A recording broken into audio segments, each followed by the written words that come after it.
My name is Katrina. I came to live in Wales 30 years ago at almost exactly the same time All Wales People First was set up. That was back in 1990 when a lot of things were changing for people with learning disabilities in Wales. For the better, I have to say. Large hospitals were being closed like Ely Hospital in Cardiff and Hensel Hospital in Pontyclun and Denbigh Hospital in North Wales. And people were moving back to their communities where they belong. It seems weird now, but in those days, people with learning disabilities didn't really have a voice. Well, they did, but no one wanted to listen to them. Before I came to Wales, I'd been a house manager and then a staff training and development officer for a health authority, where people with learning disabilities were being moved back to their communities in London. I remember being so shocked when I saw the conditions people had to live at in the institutions. They were worse than a prison. Of course, remember, that was way back in the late 1980s. For those of you old enough to remember, that was when people like Rick Astley and Bon Jovi and George Michael were in the charts. Anyway, when I came to Wales, I met a man called Ken Davis who supported a parents group in the Rhondda.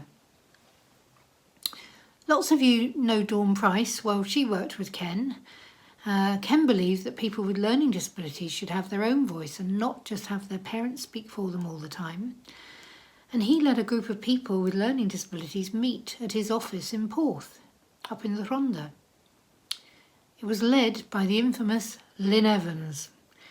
Ken knew that I'd worked with People First in London, and I was one of the people who set up the first Black People First in South London.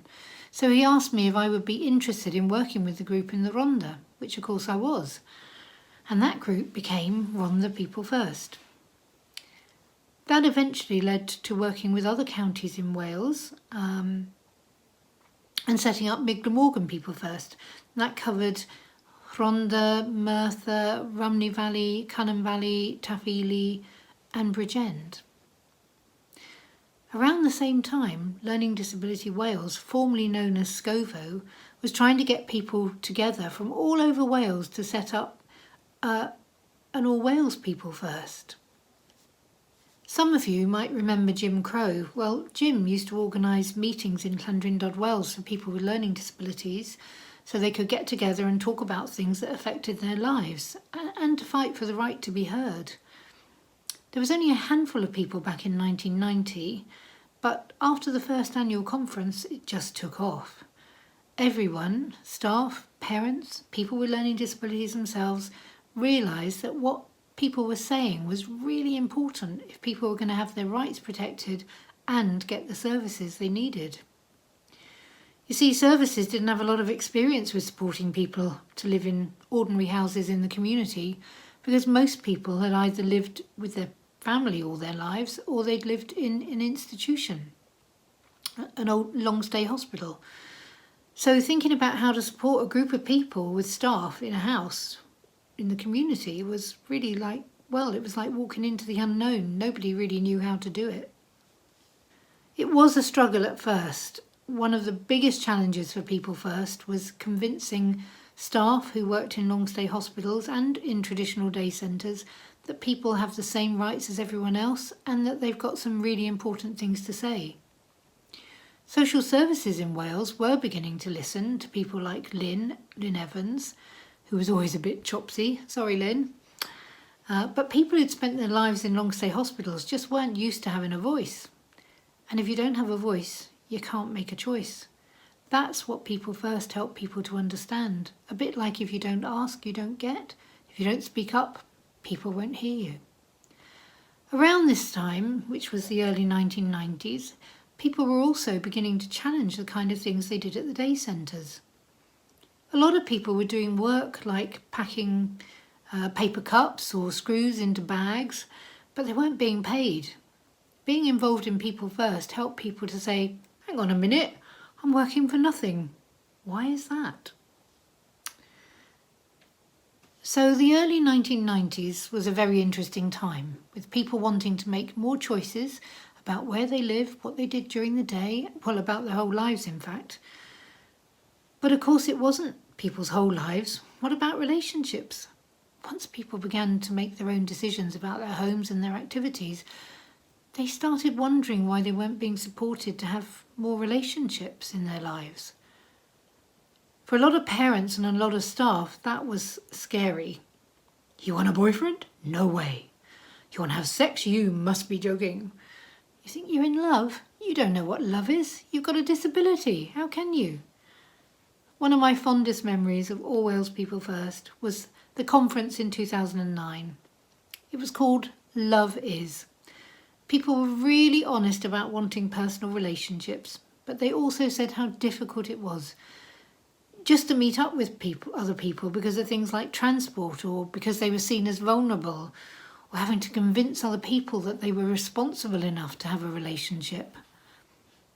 There were some lovely presentations and a couple of brilliant poems, and there was some memorable acting, I remember. It turns out people with learning disabilities just want the same choices as everyone else has in their lives. It's not a lot to ask, is it? My proudest moment with All Wales People First was when they asked me to chair the management committee, which I did for a few years. It was lovely working with Yvonne Boxall and seeing things develop. New members, new support workers, stronger links with Welsh Government. To look at what has been achieved in Wales over the past 30 years is amazing. The thing is, All Wales People First in the 1990s helped so many people speak up for themselves that they became brilliant role models for future members. So hopefully we'll never go back to a time when people are out of sight and out of mind. I have to also say there have been some great supporters in its history. People like Jim Crow, Ken Davis, Yvonne Boxall, Gwyneth Strong, Dawn Price, Lynn Evans, Cyril Luke, Shirley Lowe, Graham Lowe, Edwin Jones, Stuart Todd, to name but a few. All these people have contributed to where All Wales People First is now. To me, the biggest achievement of All Wales People First has been that it has survived. 30 years is a long time for any organisation to keep going. It's survived because it's coped with changes over the decades, and it has always stuck to what it believes. Everybody's equal, everybody has the right to speak up and be heard. There will always be a role for People First, especially when times are hard, like they are at the moment. And it's easy for people like politicians to forget just how much effort it takes to make sure that everyone still has a voice. So happy birthday, All Wales People First. I've written you a little ditty. It's my birthday song for you. It's called All Wales People First Rocks. So many people now have voices so that they can make their own choices. You've had so many fights to protect people's rights. You've done so many years. You deserve a few beers. But not that Joe Powell, I hear you all howl. He's got to stay sober, at least till October. This is just your 30th. I hope you reach your 90th. But let's hope you're over the worst. A very happy birthday to All Wales People First.